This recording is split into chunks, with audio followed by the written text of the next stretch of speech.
Hey everybody, Nathan Ronen here with another update. This one for all candidates in the CFA Level 1, Level 2, Level 3 program, and even people who are considering becoming a candidate in the CFA program. I get this question all the time in conversations on the phone, conversations through WhatsApp or FaceTime, emails. It's a question that just pops its head up all the time. And ever since I've been teaching, which is 30 years of teaching the CFA program. And that question is, Nathan, what would you consider the most difficult topic in the CFA program? Or Nathan, where should I spend most of my time studying if I really want to do well on the CFA exams? Okay. If you're interested in listening to this further, I advise you to do so. And if you'd like to continue receiving these updates, please press the subscribe button and the notifications bell too, so that you can be alerted when I post these updates on a weekly or bi-weekly basis on YouTube and other forms of social media. Okay, that question, what is the most difficult topic, or what's the most difficult level, or what's the most difficult concept in the CFA program, is not really a question that can be answered that is applicable to every single person, because every person that comes into the CFA program comes in with a different background. Some people have an equity background, some people have a derivatives background, some people have a no work experience, some people have a lot of work experience in the field. Some people have a finance background, other people don't have a finance background. Some people have had accounting in college, other people have not had an accounting or financial statement analysis in college. Some people are good with math, other people are not good with calculations or math. So just like that, we're so diverse. But here's what I would basically say. Don't worry about which topic is the most difficult, because what's difficult for you is not going to be difficult for other people. And what's difficult for other people will most likely not be difficult for you. I have never met anybody who took CFA Level 1, CFA Level 2, CFA Level 3 and said, I knew everything was a breeze, I didn't struggle with anything. Everybody has their weaknesses and everybody has their strengths. And that is really the true, honest point I'm trying to make. I went through the program. I didn't have a problem with financial statement analysis because I had a background in it. But when I took the exam back in 93, 94, 95, 96, derivatives was completely new. I love derivatives now. I understand derivatives. I work with derivatives. I do things with derivatives. I teach derivatives. But at the same time, when I had to take it in the CFA program back in the 1990s, it was a new topic in the program. I had not had it much in college. I didn't really take a college course in it at the time. So it was new to me. So I had to put more effort into that topic. But because I put the effort in, I loved what I was learning. So maybe that was the most difficult topic for me at the time, learning about swaps and learning about different kinds of strategies with options and futures and forwards. So that might have been mine. But here's the thing. I would not worry about how many hours you need to study, how many pages you need to read per day, how many times should you go over something, when should you take the exam in May or August or November. What I would do, first of all, is figure out, your time availability, your background, and your understanding of the content in a particular CFA level. That is what I'm going to help you to do. That's what I help all people that sign up with me to do, is to figure out which exam cycle is the best, how much time do they need to spend, how many hours, and what topic should they focus on the most based on their background, their experience, their knowledge, and their comfort zone. Okay, so that's really what I think is very important to understand.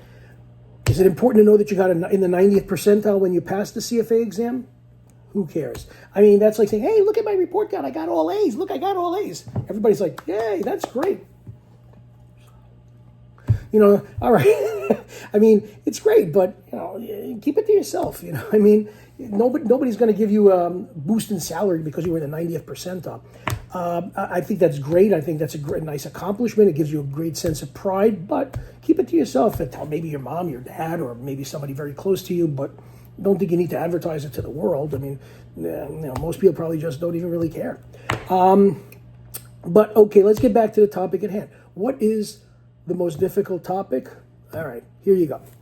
In my personal opinion, level 1 is the most difficult level for those people that have been out of school or haven't taken a test in a long time. Sitting down studying is a bear. So level 1 would be most difficult for them.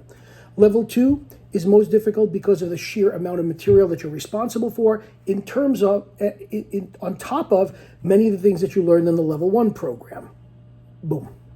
And level 3 is the most difficult because it requires you now not only to choose A, B, and C in a multiple choice type format in the item sets, but it also requires you to show the graders that you can answer a direct question directly and not obscure your answer with all kinds of information from the readings, and really address the cases or scenarios that they give you in a very precise manner through these constructed response questions. And there's more depth to the level 3 program, even though there's fewer readings in all the different pathways compared to level 2 and level 1. I believe there's only about 30 or 32 readings in the level 3 program. Okay, that answers that question. But what's the most difficult topic, and where would I make sure that I know my material very well? All right, I'll tell you what I think. Fixed income. Okay, most candidates I've seen over the years struggle with fixed income at level 3. They've struggled with fixed income at level 2 because they didn't really have a good grounding in fixed income at level 1. They read some prep notes, they didn't really read the curriculum, they didn't focus on it. A lot of it was introductory material, they didn't really understand what is duration, convexity, and so all of that built up knowledge did not go into level 2 or carry to level 3 with them, and they struggle with fixed income. Financial statement analysis, I wouldn't say is the most difficult topic or the most important topic because you have it at level 1 and level 2, but you don't have it at level 3. Fixed income is a topic that is a good weight or percentage of the weight in the level 1, the level 2, and the level 3 program, and it's continuous knowledge that builds on itself through the levels. And many people struggle with fixed income at level 1, level 2, and especially at level 3. So I would probably say that for most candidates, that's the one I hear the most is difficult, but I love the fixed income material. I don't think it's that complicated. I think there's a way to understand, steepening yield curve and, flattening yield curve and which one, bullet, barbell, ladder. There's a lot of stuff that you can learn pretty easily if it's taught to you correctly. And that's what I would advise to you as you go through the journey in the level 1, level 2, and level 3 program. Don't look for the instructor that's going to give you the most hours of videos or is going to talk your ears off or is going to just give you a lot of information that you probably don't even need. Get somebody who's going to guide you through the program one-on-one, okay, and is going to show you what you need to know, how you need to know it, and will review the content in light of the exam. Okay, you have the curriculum, you have books that you can read. You don't need an instructor to explain to you what is a stock or what's a bond. You can pretty much figure that on your own just by doing the readings. What you need is an instructor that will take the material, explain it, focus on the important part or concepts, and then integrate the concepts among the different readings just the way exam questions are structured on the real exam. That's what I would say to you, is get a good instructor that's going to guide you through the program, is going to be there for you for questions, isn't going to charge you extra for questions, isn't going to give you a limited number of hours of access to instructors or to a group of instructors. You want to be able to ask a question when you have a question and not have to feel like you're on a timer either. Okay, and that's exactly what we do at Chalk and Board, and that's what I would say to you. Work with Chalk and Board. Make sure that I'm your instructor for level 1, level 2, and level 3. Happy to help you. We will create a customized study plan, and suddenly the topics that you're sort of afraid of will not be a fear any longer, and you won't be sitting there saying, oh, how many pages should I read per day? How many books, how many readings should I do today? Which exam is the best? Which exam is the hardest? Which one's the easiest? Which exam cycle should I do? We will take care of that all together with you. That's what I have to say, and good luck to you on your CFA journey. If you have any questions, reach out to me at chalkandboard.org. That's my website, chalk, CHALK, and AND, board, BOARD, chalkandboard.org. My phone number, my email is there. You can WhatsApp me. Happy to help you out. Good luck to you, and I'm very happy about getting into my 30th year of CFA teaching. Have a good day. Bye.